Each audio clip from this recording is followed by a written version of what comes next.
빗속에서 긴박한 사이렌 소리가 들렸습니다. 때는 어느 늦가을 목요일 저녁이었습니다. 하늘은 잔뜩 흐려 있었고 오후 내내 추적추적 내리던 비가 퇴근 시간 무렵에는 꽤 굵어져 있었습니다. 사람들은 저마다 우산을 펼치고 종종 걸음으로 집을 향해 걷고 있었습니다. 횡단보도 신호가 바뀌길 기다리는 사람들 사이에 28살의 이수진도 서 있었습니다. 손에는 편의점 비닐봉지 하나, 귀에는 이어폰, 눈은 핸드폰 화면을 들여다보고 있었죠. 카카오톡 메시지 하나를 보고 살짝 미소를 짓던 그 순간이었습니다. 파란불이 들어왔습니다. 수지는 핸드폰을 주머니에 넣으며 발을 내디뎠습니다. 그리고 그 다음 순간은 수진 자신도 정확히 기억하지 못합니다. 쾅! 소리와 함께 세상이 뒤집혔습니다. 신호를 무시하고 달려든 차량이 횡단보도를 덮쳤고 수지는 그 자리에서 나동그라졌습니다. 빗속에서 사람들이 비명을 질렀습니다. 누군가 뛰어왔고 누군가는 119에 전화를 걸었습니다. 수지는 눈을 깜빡이며 하늘을 올려다봤습니다. 비가 얼굴에 떨어졌습니다. 차갑고 묵직한 통증이 오른쪽 손목에서 밀려왔습니다.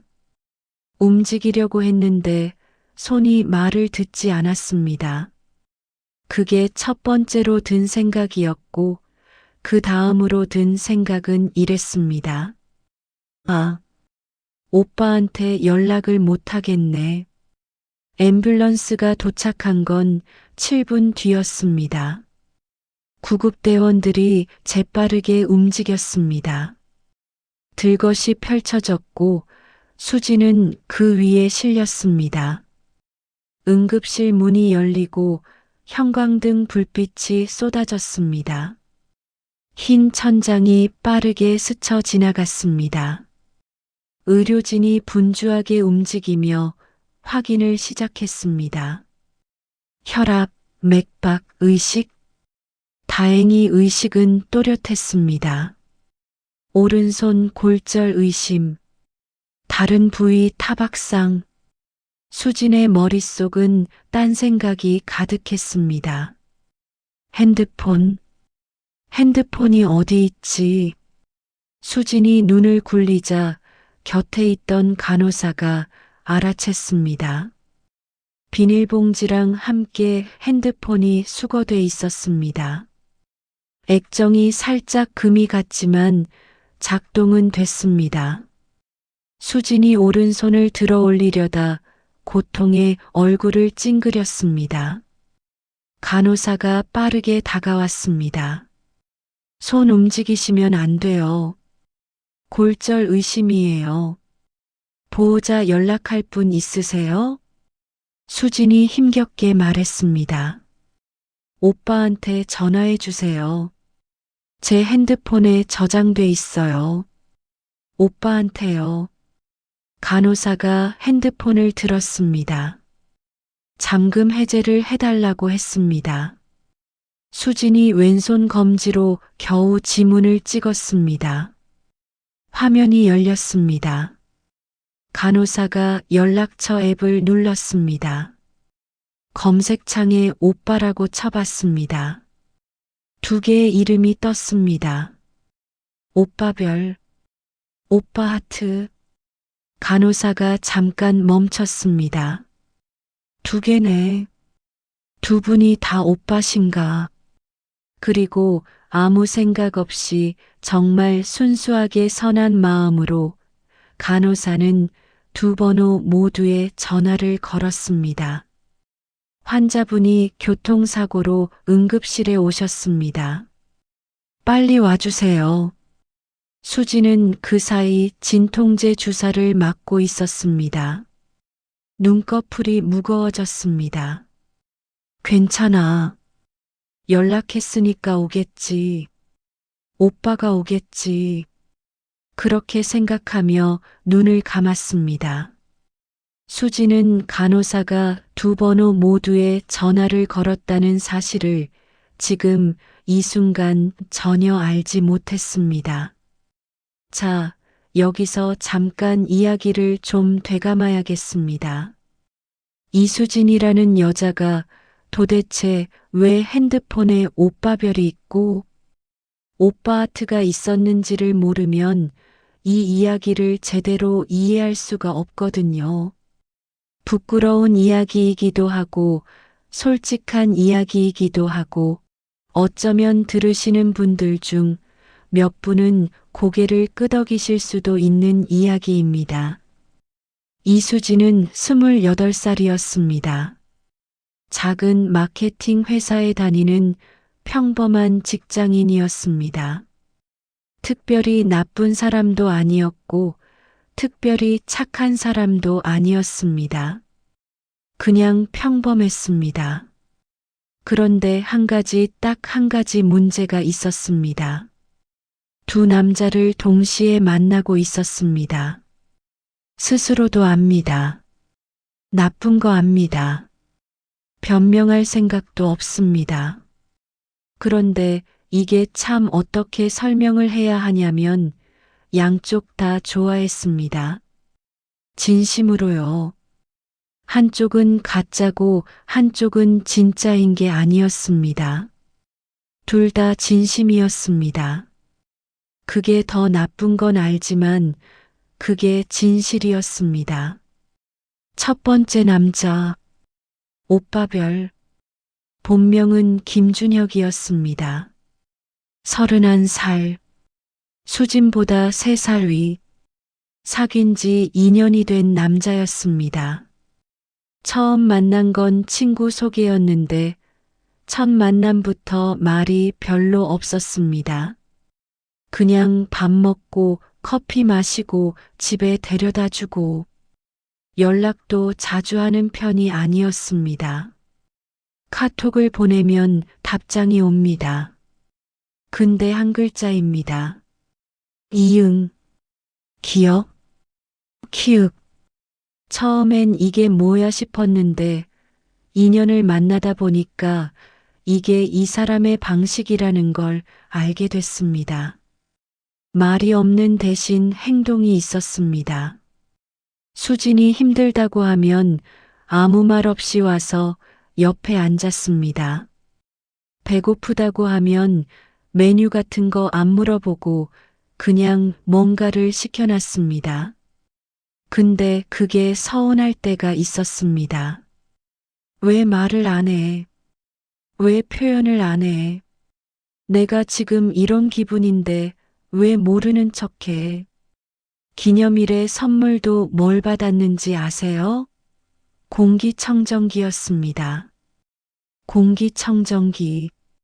수진이 먼지 알레르기가 있다는 걸 알고 사온 거였는데 그 마음은 알겠는데 기념일 선물이 공기청정기라니.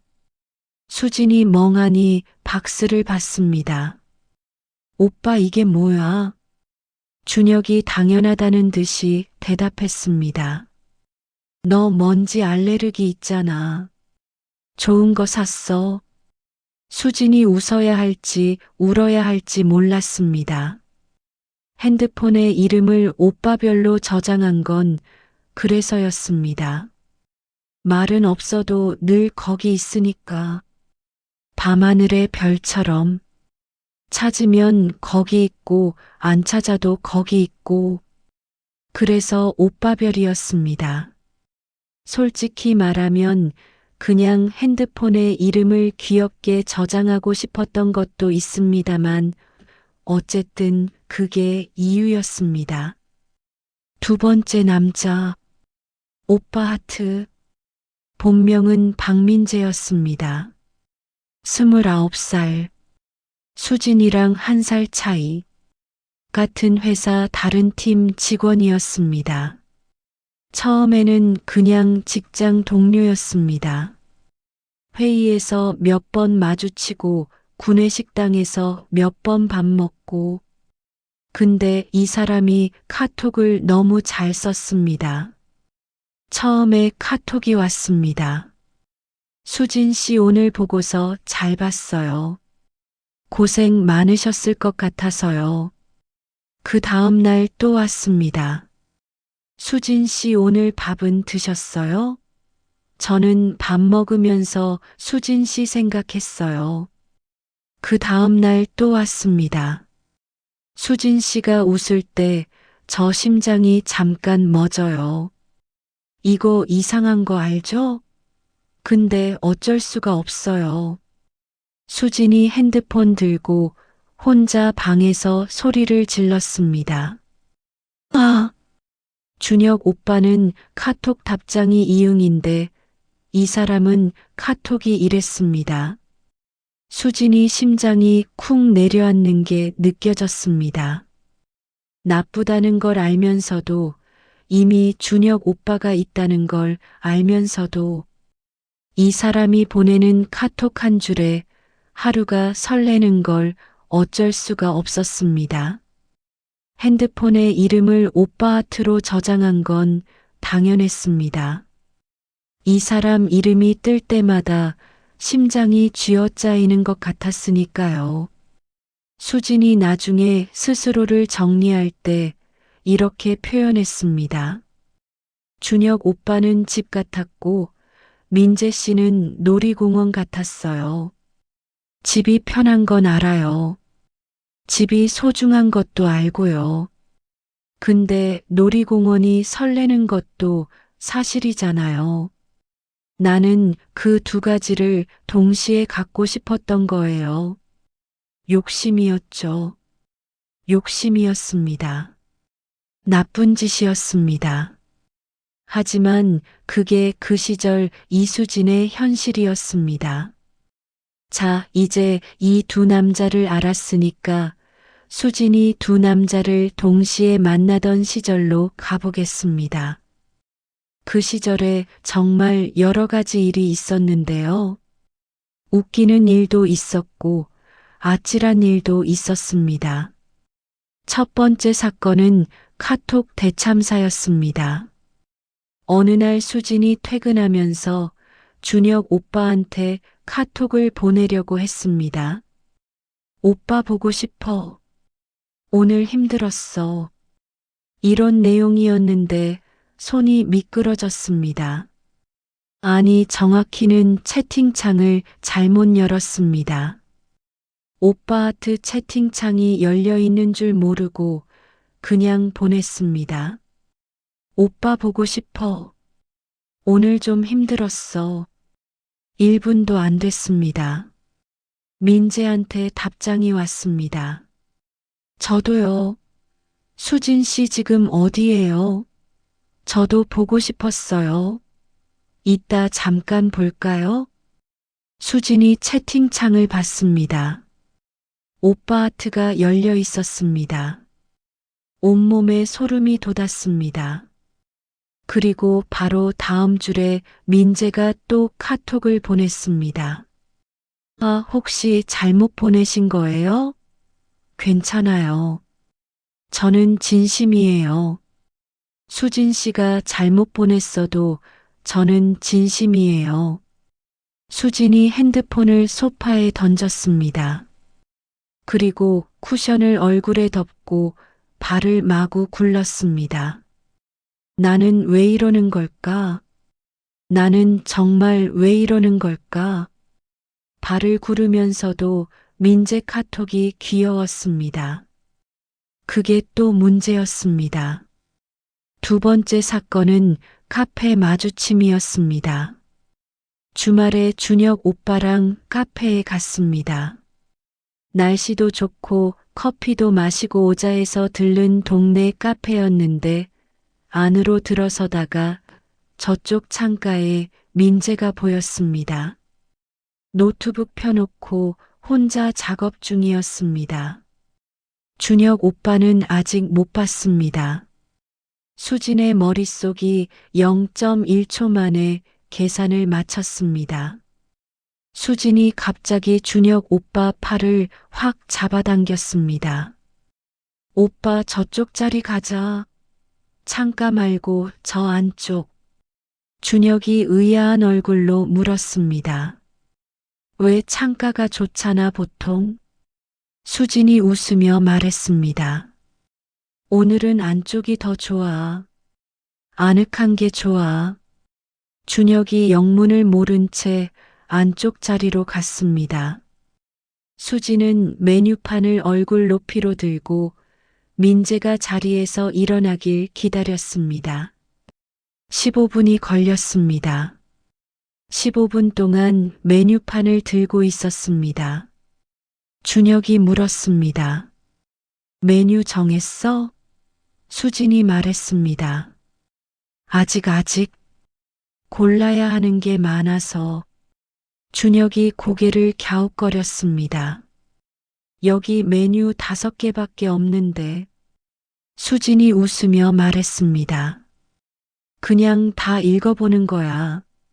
민재가 노트북을 챙겨 일어났습니다. 잠시 뒤 밖으로 나갔습니다. 수진이 메뉴판을 내렸습니다. 아이스 아메리카노요.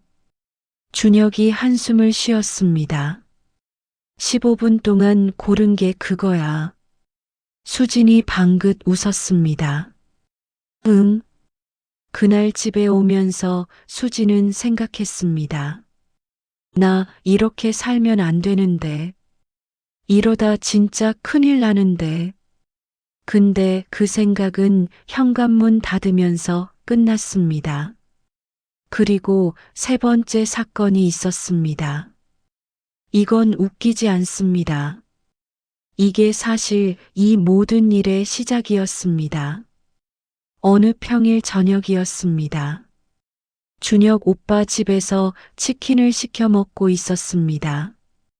텔레비전도 켜놓고 치킨도 먹고 맥주도 한 캔씩 하면서 평소랑 똑같은 저녁이었습니다. 근데 준혁이 치킨 한 조각을 내려놓으면서 조용히 말했습니다. 수진아. 응. 나 요즘 내가 좀 멀게 느껴져. 수진이 손이 멈췄습니다. 치킨 한 조각을 들다가 그대로 굳었습니다. 준혁이 계속 말했습니다. 뭔가 딴 생각하는 것 같기도 하고 예전이랑 좀 다른 것 같아서 내가 잘못 느끼는 건가. 수진이 아무 말도 못했습니다. 준혁이 잠시 있다가 말했습니다. 우리 결혼 얘기 슬슬 해봐야 하지 않을까? 나는 수진이랑 오래 가고 싶거든. 같이 살고 싶고. 수진의 머릿속에서 무언가가 쿵 하고 내려앉았습니다. 결혼. 이 사람이 결혼 얘기를 하고 있습니다. 나는 지금 민재 씨도 만나고 있는데, 나는 지금 카톡에 오빠 하트가 저장돼 있는데, 나는 지금 이 사람한테 솔직하지 않은데, 입이 열렸습니다. 근데 나온 말이 이것이었습니다. 오빠, 여기 치킨 맛있다. 준혁이 수진을 봤습니다. 그리고 아무 말 없이 다시 치킨을 집었습니다. 그냥 먹었습니다. 수진은 그 옆모습을 봤습니다. 텔레비전 불빛에 비친 준혁의 옆모습. 말이 없는 사람, 표현이 없는 사람, 근데 결혼을 생각하고 있는 사람, 나를 오래 가고 싶다고 말한 사람. 수진의 가슴이 철렁 내려앉았습니다. 치킨을 먹으면서 눈이 따가워졌습니다. 그날 밤 집에 와서 수진은 오래 생각했습니다. 그때 왜 가슴이 철렁했는지 그날 밤엔 몰랐습니다. 한참 뒤에야 알게 됩니다. 그리고 그로부터 3주 뒤, 비 오는 목요일 저녁, 횡단보도에서 사고가 났습니다. 다시 응급실로 돌아옵니다. 수진이 진통제 주사를 맞고 눈을 감은 지 20분쯤 됐을 무렵이었습니다. 응급실 복도가 잠깐 소란스러워졌습니다. 접수 데스크 쪽에서 남자 목소리가 들렸습니다. 이수진 씨요. 이수진 씨 어디 있어요? 교통사고로 오신 분. 간호사가 나가봤습니다. 남자가 서 있었습니다. 31살쯤 돼 보이는 남자. 머리는 헝클어져 있었고 넥타이는 아직 목에 걸려 있었는데 반쯤 풀려 있었습니다. 재킷도 한쪽이 약간 비뚤어져 있었습니다. 그리고 신발이 짝짝이었습니다. 왼발은 흰 운동화, 오른발은 검은 슬리퍼. 간호사가 슬쩍 신발을 보고 나서 안내했습니다. 이쪽으로 오시죠. 남자가 종종 걸음으로 따라왔습니다. 병실 앞에 세워놓고 간호사가 말했습니다. 잠깐만요. 처치 중이라서요. 남자가 복도에 서서 병실 문을 받습니다. 문 사이로 보이는 흰 커튼, 안에서 움직이는 의료진 그림자. 남자의 손이 주먹을 쥐었다 폈습니다. 그로부터 20분이 또 지났습니다. 또 다른 남자가 접수 데스크로 들어왔습니다. 29쯤 돼 보이는 남자. 머리는 단정하게 넘겨져 있었고 옷도 반듯했습니다. 손에는 편의점 꽃다발 하나를 들고 있었습니다. 흰 국화랑 작은 카네이션이 섞인. 간호사한테 물었습니다. 이수진 씨요. 교통사고로 오셨다고요. 많이 다치셨나요? 목소리가 차분했습니다. 간호사가 안내했습니다. 이쪽으로 오시죠. 그런데 복도로 들어서다가 멈췄습니다. 병실 앞에 이미 남자 한 명이 서 있었기 때문입니다. 두 남자가 서로를 봤습니다. 처음 온 남자 준혁이 고개를 돌렸습니다. 나중에 온 남자 민재가 꽃다발을 든 채로 멈췄습니다. 3초가 지났습니다. 아무 말이 없었습니다. 복도에 빗소리만 들렸습니다. 창밖에 비가 내리고 있었습니다. 준혁이 먼저 말했습니다. 누구세요? 민재가 조심스럽게 대답했습니다. 저는 이수진 씨 아는 사람인데요. 죄송한데 어떤 관계세요? 준혁이 짧게 말했습니다. 남자친구인데요. 민재가 잠시 말이 없었습니다. 그리고 천천히 대답했습니다. 저도요. 복도의 공기가 굳었습니다. 마침 그때였습니다. 처치가 끝나고 병실 문이 열리면서 간호사가 나왔습니다. 두 남자를 번갈아 봤습니다. 그 간호사 바로 수진 핸드폰에서 두 번호의 전화를 건 그 간호사였습니다. 표정이 굳었습니다. 뒤에서 다른 간호사가 다가오다가 두 남자를 보고 멈췄습니다. 그리고 작게 속삭였습니다. 언니 저분들 누구야? 연락한 간호사가 더 작게 속삭였습니다. 내가 두 분 다 연락드렸어. 오빠가 둘인 줄 알고. 다른 간호사가 눈을 크게 떴습니다. 언니 왜 그랬어? 준혁과 민재는 이 대화를 듣지 못했습니다. 두 사람은 서로만 보고 있었습니다. 그 순간 병실 안에서 소리가 났습니다.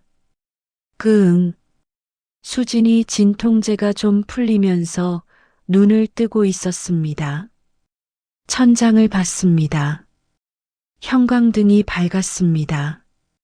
오른손이 묵직했습니다. 깁스가 되어 있었습니다. 몸을 천천히 돌려봤습니다. 병실 문 앞에 두 남자가 서 있었습니다. 나란히 준혁과 민재. 수진이 눈을 깜빡였습니다. 한 번, 두 번, 다시 봤습니다. 여전히 두 명이었습니다. 수진이 천장을 봤다가 다시 문 쪽을 봤습니다. 그리고 조용히 말했습니다. 나 지금 죽었나? 복도에 있던 간호사들이 소리를 삼켰습니다. 어떤 소리를요? 웃음소리를요. 지금 웃으면 안 되는 상황인 건 알지만 어쩔 수 없었습니다. 손으로 입을 막고 고개를 돌렸습니다. 준혁이 병실 안으로 들어왔습니다. 수진 옆에 섰습니다. 내려다봤습니다. 수진아, 저 사람 누구야? 목소리가 낮고 조용했습니다. 물음표가 붙어야 할 자리에 물음표가 없는 목소리였습니다. 수진이 아무 말도 못했습니다. 민재가 병실 문 앞에 멈춰 섰습니다. 수진을 봤습니다. 준혁을 봤습니다. 손에 들고 온 편의점 꽃다발을 내려다봤습니다. 그리고 조용히 의자 위에 꽃다발을 내려놨습니다. 뒤로 한 발 물러서더니 수진한테만 들릴 만한 크기의 목소리로 말했습니다. 행복하세요. 그리고 돌아서서 나갔습니다. 복도에서 발소리가 멀어졌습니다. 병실 문이 닫혔습니다. 빗소리가 들렸습니다. 준혁이 수진을 봤습니다. 수진은 문 쪽을 보고 있었습니다. 눈에 눈물이 고였습니다. 준혁이 말했습니다. 나중에 얘기하자. 그리고 수진의 수액줄이 살짝 꼬인 걸 바로잡아줬습니다. 조용히 아무렇지 않게. 그리고 나서 몸을 일으켜 병실을 나갔습니다. 수진 혼자 남았습니다. 흰 천장, 깁스한 오른손, 창밖 빗소리, 의자 위에 놓인 편의점 꽃다발. 수진이 눈을 감았습니다. 눈물이 옆으로 흘러내렸습니다. 소리는 나지 않았습니다. 사람이 정말 막다른 곳에 몰리면 그제야 보이는 게 있습니다. 없던 게 보이는 게 아니라 늘 있었는데 보지 않았던 게 보입니다. 수진이 그날 밤 천장을 보면서 처음으로 자기 자신을 제대로 봤습니다. 나는 왜 민재 씨를 만났을까?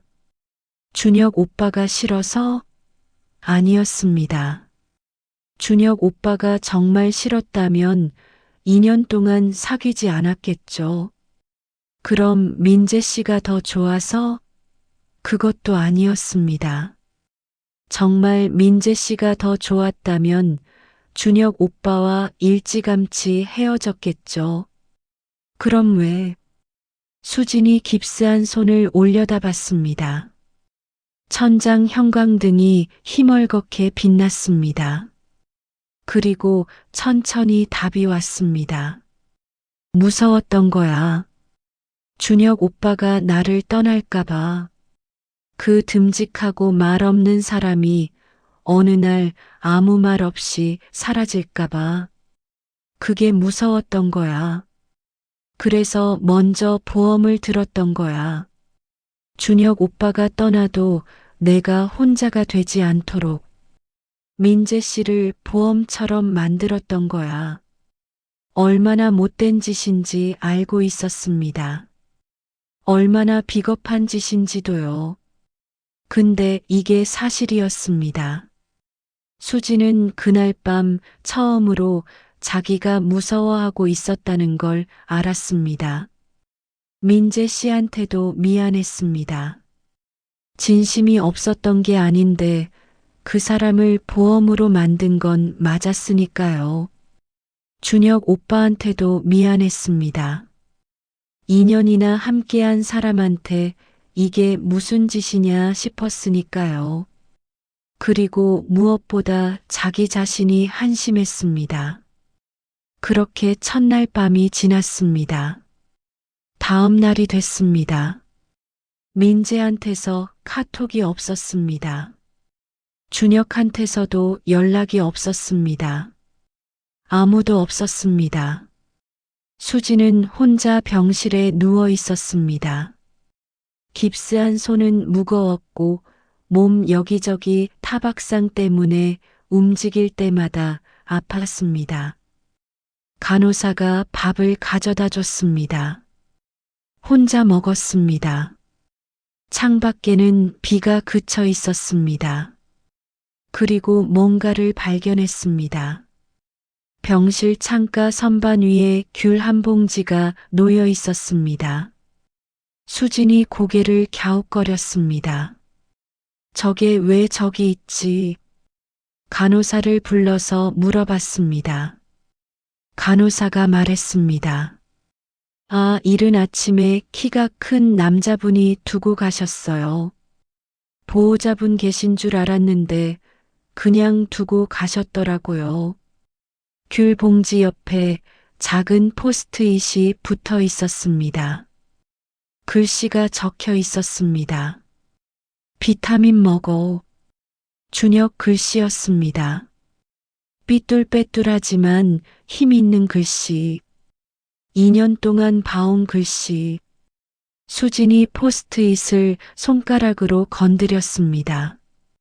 그리고 아무것도 아닌 척 귤을 하나 까먹었습니다. 달았습니다. 이튿날 아침에는 선반 위에 배달죽 한 그릇이 있었습니다. 아직 따뜻했습니다.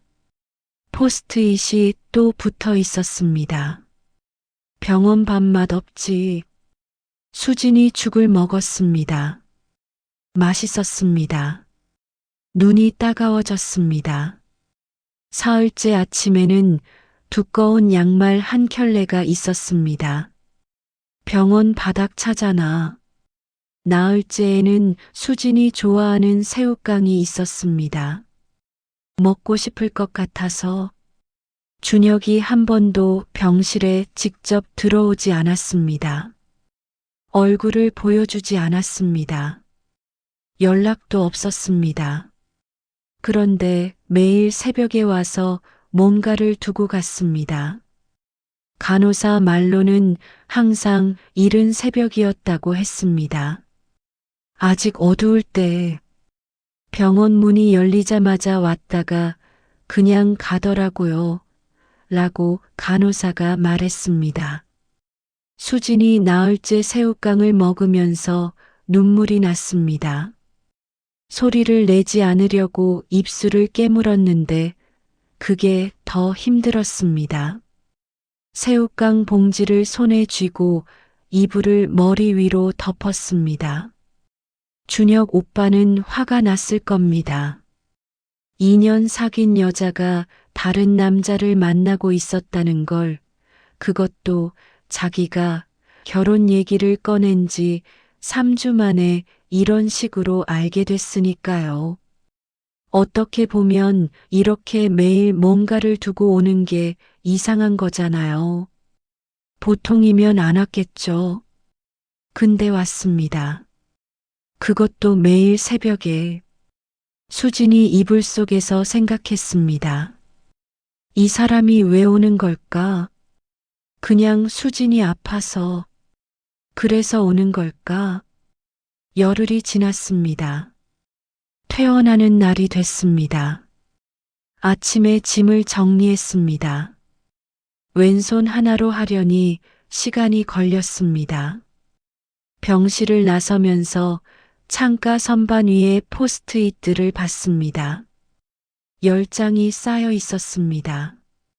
열흘 동안 하루도 빠짐없이 수진이 포스트잇들을 모아 주머니에 넣었습니다. 병실을 나왔습니다. 원무과에서 퇴원 수속을 밟았습니다. 다 끝내고 가방을 들었습니다. 자동문이 열렸습니다.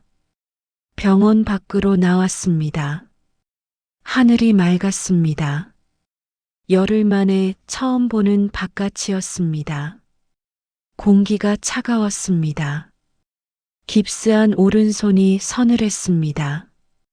카카오 택시 앱을 열려고 핸드폰을 꺼냈습니다. 왼손으로 화면을 두드리려는데 옆에서 우산이 펼쳐졌습니다. 고개를 들었습니다. 준혁이었습니다. 아까 맑았던 하늘에서 언제 구름이 몰려왔는지 빗방울이 하나, 두 개씩 떨어지기 시작했습니다. 준혁이 우산을 수진 쪽으로 기울여 씌워줬습니다. 자기 어깨에는 비가 맞았습니다. 아무 말이 없었습니다. 수진이 물었습니다. 왜 왔어? 준혁이 잠시 있다가 대답했습니다. 몰라. 발이 여기 오더라고. 둘이 걷기 시작했습니다. 병원 앞 인도를 따라 천천히 걸었습니다. 빗소리가 우산 위에서 두드렸습니다. 어디 간다고 하지도 않았습니다. 그냥 걸었습니다. 준혁이 우산을 들고 수진은 그 아래 걸었습니다. 한참 걷다가 준혁이 멈췄습니다. 수진아. 응. 나 사실 알고 있었어. 수진의 발이 멈췄습니다. 심장이 내려앉는 느낌이 있었습니다. 알고 있었어. 그 말이 머릿속에서 울렸습니다. 수진이 천천히 고개를 들어 준혁을 봤습니다. 언제부터? 준혁이 하늘을 잠깐 봤습니다. 그리고 대답했습니다. 한 3개월 됐나? 3개월. 수진이 입술을 꼭 다물었습니다. 3개월 동안 알고 있었다는 말이었습니다. 그럼 왜 아무 말도 안 했어? 준혁이 대답했습니다. 내가 나한테 올 줄 알았어. 수진이 눈을 깜빡였습니다. 준혁이 계속 말했습니다. 기다렸어. 내가 정리하고 나한테 올 줄 알았는데. 근데 안 오더라. 빗소리가 들렸습니다. 그래서 내가 왔어. 수진의 무릎에서 힘이 빠졌습니다. 그 자리에서 쪼그려 앉았습니다. 울음이 터졌습니다. 소리를 내려고 한 게 아닌데 소리가 났습니다. 목이 메이고 어깨가 떨렸습니다. 왼손으로 눈을 가렸습니다. 오른손은 깁스가 돼 있어서 올릴 수도 없었습니다. 준혁이 쪼그려 앉았습니다. 수진 옆에, 그리고 우산을 수진 머리 위로 씌워줬습니다. 그게 전부였습니다. 아무 말도 하지 않았습니다. 등을 두드리지도 않았습니다. 그냥 우산을 들고 옆에 쪼그려 앉아 있었습니다. 인도 한가운데 2사람이 쪼그려 앉아 있었습니다. 비가 내렸습니다. 지나가는 사람들이 흘깃봤습니다. 상관없었습니다. 수진이 한참 뒤에 눈물을 훔쳤습니다. 고개를 들어 준혁을 봤습니다. 준혁이 그냥 옆에 있었습니다. 수진이 말했습니다. 미안해. 준혁이 대답했습니다. 알아. 그게 다였습니다. 그날 이후로 둘이 다시 시작했습니다. 드라마틱하지 않았습니다. 수진이 진심으로 사과하는 시간이 있었고 준혁이 그 사과를 듣는 시간이 있었습니다. 서운한 게 없지는 않았겠죠. 화가 없지도 않았겠죠. 근데 준혁이 그 감정들을 수진한테 쏟아내지 않았습니다. 안으로 사귀고 그래도 옆에 있는 것. 그게 준혁이었습니다. 다시 시작하고 몇 달이 지났을 무렵 준혁이 수진한테 처음이자 아마 마지막이 될 로맨틱한 말을 했습니다. 둘이 동네를 걷다가 밤하늘이 맑아서 별이 보이는 날이었습니다. 수진이 하늘을 봤습니다. 별 많다. 준혁이 위를 봤습니다. 그리고 잠시 있다가 말했습니다. 너는 나한테 별 같은 거야. 수진이 고개를 돌렸습니다. 뜬금없이 웬 별? 준혁이 계속 말했습니다. 별이 뭔지 알지. 멀리 있어도 거기 있잖아. 어딜 봐도 있잖아. 그런 거야 나한테는. 수진이 한동안 아무 말도 못했습니다. 그리고 핸드폰을 꺼냈습니다. 연락처를 열었습니다. 준혁 이름을 눌렀습니다. 편집을 눌렀습니다. 이름 옆에 별 이모티콘을 하나 추가했습니다. 저장을 눌렀습니다. 오빠 별. 내가 붙인 이름인데. 내가 제일 몰랐던 거야. 수진이 핸드폰을 주머니에 넣으면서 생각했습니다. 그로부터 2년 후 둘이 결혼했습니다. 작은 식장에서 조촐하게 했습니다.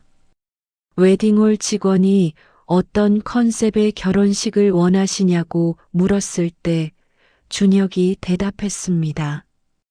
그냥 오래 같이 살 수 있는 식이면 돼요. 오래 같이 살 수 있는 식?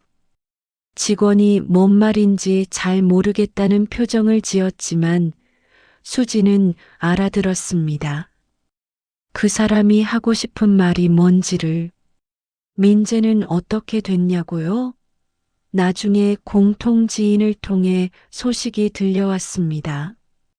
잘 만나는 사람 생겼다고 잘 지낸다고. 수진이 그 소식을 듣고 진심으로 다행이라고 생각했습니다. 그 사람도 참 좋은 사람이었습니다. 나랑 안 맞았던 것뿐이지. 그리고 정말 그것뿐이었습니다. 결혼하고 나서 한 번은 준혁한테 물어봤습니다. 그때 3개월 동안 알고 있었다면서 왜 기다렸어? 왜 그냥 다 알고 있다고 말하지 않았어? 준혁이 밥 먹다가 수저를 내려놓으면서 대답했습니다. 말해봐야 내가 스스로 결정해야 하는 거잖아. 내가 말하면 내가 미안해서 남은 거 되잖아. 그러면 안 되잖아. 수진이 밥상 앞에서 울었습니다. 또 이 사람 앞에서 몇 번째 우는지 모르겠습니다. 준혁이 당황해서 수저를 들었습니다. 왜 울어? 수진이 눈물을 닦으며 말했습니다. 그냥. 준혁이 말했습니다. 이상하다 진짜. 그리고 다시 밥을 먹었습니다. 이상하지 않습니다. 이상한 건 이 사람이 아니라 이런 사람을 몰라봤던 그 시절 수진이었죠. 세월이 흘렀습니다. 수진과 준혁은 지금 중년을 훌쩍 넘겼습니다. 아이도 낳았고, 아이가 크는 걸 봤고, 아이가 결혼하는 것도 봤습니다. 둘이 다퉜다가 화해하고 힘든 시절을 버티고 좋은 날을 누렸습니다. 평범한 날들이 쌓여서 긴 시간이 됐습니다. 어느 날 수진이 오래된 물건들을 정리하다가 메모 하나를 발견했습니다. 낡은 수첩 한 켠에 준혁이 뭔가를 적어 놓은 거였는데 알아보기 힘들게 오래된 메모였습니다. 간신히 읽었습니다. 수진이 나한테 올 줄 알았는데 안 왔다. 그래서 내가 갔다. 잘한 것 같다. 수진이 한동안 그 메모를 봤습니다. 그리고 웃었습니다. 혼자. 그때 준혁이 방 안으로 들어왔습니다. 뭐해? 수진이 수첩을 보여줬습니다. 이거 봐, 여기 적혀 있더라. 준혁이 안경을 고쳤으며 들여다봤습니다. 그리고 픽 웃었습니다. 내가 그런 걸 적어놨어? 수진이 고개를 끄덕였습니다. 준혁이 수첩을 내려놓으면서 말했습니다. 잘한 거 맞잖아. 수진이 웃었습니다. 맞아. 그 비 오던 날 그 우산 아래가 집이었습니다. 수진은 그걸 아는데 꽤 오랜 시간이 걸렸습니다. 돌아보면 늘 그 자리에 있었는데 찾으면 거기 있는 별이었는데 수진은 한동안 딴 데를 봤습니다. 그래도 결국 봤습니다. 그리고 그게 집이었다는 걸 알았습니다. 오빠별이라는 이름을 제대로 이해한 건 그때였습니다. 자, 여러분, 이 이야기 어떠셨나요? 웃기셨나요? 눈물 나셨나요? 저는 이 이야기를 들을 때마다 사랑이라는 게 꼭 화려한 말로 이루어지는 게 아니라는 생각을 합니다. 어떤 사랑은 비타민을 사오는 것이고 어떤 사랑은 새벽에 몰래 양말을 두고 가는 것이고 어떤 사랑은 내가 올 줄 알았는데 안 와서 내가 갔다 이런 한 줄짜리 메모입니다. 멀리서 봐도 거기 있는 별처럼 말없이 늘 거기 있는 것. 여러분 곁에는 어떤 별이 있으신가요? 혹시 지금도 거기 있는데 못 보고 있는 건 아닌가요? 오늘 이 이야기가 마음에 드셨다면 아래 구독 버튼 한 번만 눌러주세요. 구독해 주시면 다음 사연도 가장 먼저 들으실 수 있습니다. 좋아요도 꼭 눌러주시면 저한테 정말 큰 힘이 됩니다. 그리고 댓글로 여러분의 이야기도 들려주세요. 오빠별 같은 사람이 곁에 있으신 분, 아니면 오빠 아트 때문에 설레셨던 기억이 있으신 분, 아니면 그냥 이 이야기를 듣고 누군가 생각나셨다면 그 이야기도 댓글로 써주세요. 여러분의 댓글 하나하나가 다음 이야기를 만드는 씨앗이 됩니다. 다음 편에도 또 이런 이야기 가지고 오겠습니다. 헤어질 뻔했던 사연 1편, 오빠별 오빠아트였습니다. 끝까지 들어주셔서 진심으로 감사드립니다. 오늘 하루도 따뜻하게 마무리하세요.